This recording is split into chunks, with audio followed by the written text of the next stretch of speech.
Estimados amigos, continuando con el curso de control de máquinas eléctricas por contactores, seguimos con la clase número 2. En esta oportunidad será un arranque directo por un pulso inicial y el famoso enclavamiento.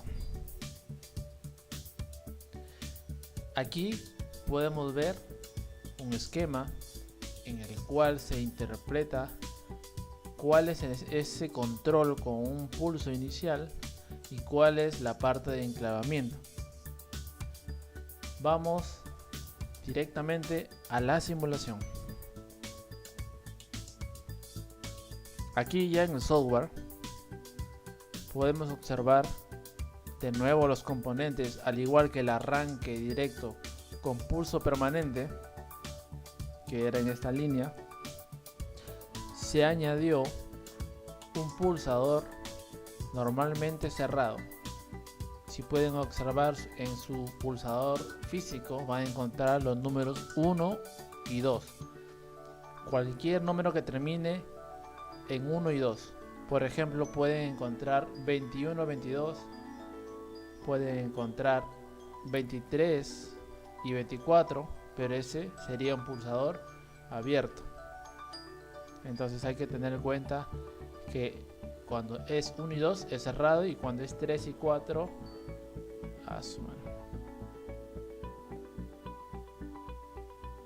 vamos a parar.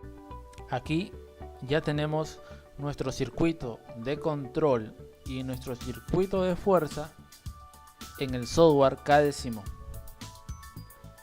Si se puede notar, respecto al circuito anterior, que era un arranque directo con pulso permanente, en esta línea se agregó dos componentes más. Bueno, en las dos líneas, porque ya serían dos líneas, se agregó un pulsador cerrado, y si se puede ver, los bornes son 1 y 2, pudiendo ser 21, 22, 31, 32. Ya lo encontrarán en físico, porque esta es una terminación para todos los pulsadores cerrados, al igual que para los pulsadores abiertos debe terminar en 3 y 4. Pero aquí podemos ver un contacto abierto. Si bien no es un pulsador, vean la diferencia en los símbolos, es un contacto abierto, y aquí tiene un nombre que hace referencia a un KM, y este KM es la bobina del contactor. Acá pueden ver también otro KM. Cuando vean la misma simbología, quiere decir que es un solo componente.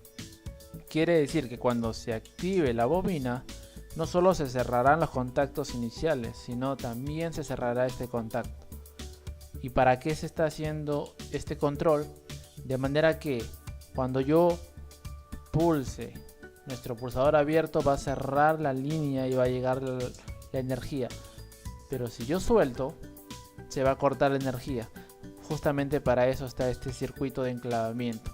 Cuando se activa la energía, por aquí se va a cerrar un contacto. Cuando se cierra el contacto, por más que yo aperturo el pulsador, toda la corriente vendrá por esta línea y pasará por este contacto que está cerrado, y seguirá energizando a la bobina del contactor para que se mantenga encendido. ¿Cómo apago el circuito? ¿Cómo lo apago? Para eso está nuestro pulsador en serie, que es un pulsador cerrado, de manera que cuando pulse se corte la corriente, y no solamente se apaga el motor, sino como se energiza la bobina, el contacto que estaba cerrado se va a volver a aperturar y ya no va a encender nuestro motor, al menos que iniciemos de nuevo con nuestro pulsador abierto. Es por eso que este esquema es denominado arranque directo por pulso inicial y enclavamiento. Vamos a hacer la prueba. Nuestro guardamotor, nuestro interruptor termomagnético, y como pueden observar, la corriente está llegando hasta estas borneras. Vamos a accionar el pulsador una vez y soltamos, y observaron que se energizó la bobina, pero también se energizó el contacto. y el motor se mantiene encendido. Para proceder a apagar, con el pulsador cerrado se cortaron la corriente y se pudo apagar. Vamos a hacerlo de nuevo en una manera lenta.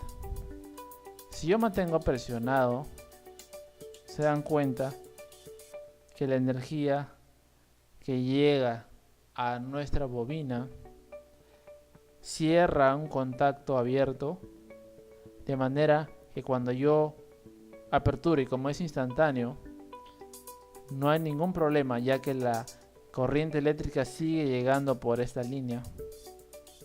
Este famoso esquema del control es el denominado enclavamiento. Ustedes, cuando tengan un contactor, van a observar que tiene varias borneras de fuerza, como estos números 135, 246. Van a encontrar también borneras para el control, por ejemplo estas 13 y 14. Y si no encuentran esas borneras, hay que agregarle un bloque de contactos auxiliares al contactor, pero normalmente sí tiene esa bornera para justamente hacer ese enclavamiento. Y van a encontrar también borneras A1 y A2, que es la alimentación a la bobina. Vamos a apagarlo. En realidad les recomiendo ver el primer video y ver este segundo video y ponerlo en práctica, no solamente en el simulador, sino también hagan la instalación y prueben estos arranques de motores. Por ejemplo, este circuito podría servir para una bomba eléctrica que tienen en su casa. Todos tienen en su casa una electrobomba y es un motor, y pueden realizar un circuito de control. La diferencia es que, como es casera, no necesita, y es una potencia muy baja, no necesita tener un esquema de fuerza trifásico, suficiente con uno monofásico, pero los componentes vienen a ser los mismos. Ahora, es importante para un técnico y para un ingeniero no solamente saber instalar, sino también saber calcular. Sería bueno en alguna de las clases o en otro tema ya hablar sobre cómo calcular cada uno de estos componentes según su corriente.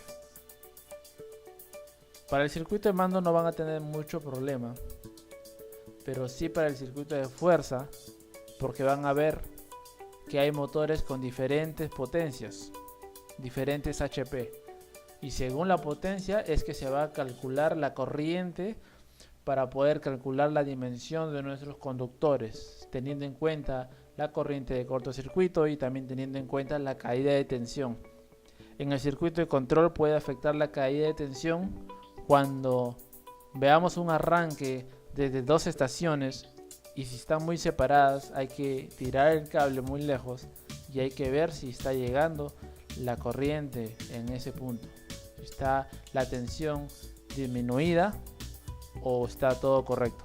En realidad hay muchos temas interesantes para ver en este tipo de circuitos, pero ya lo hablaremos más adelante. Hasta la próxima.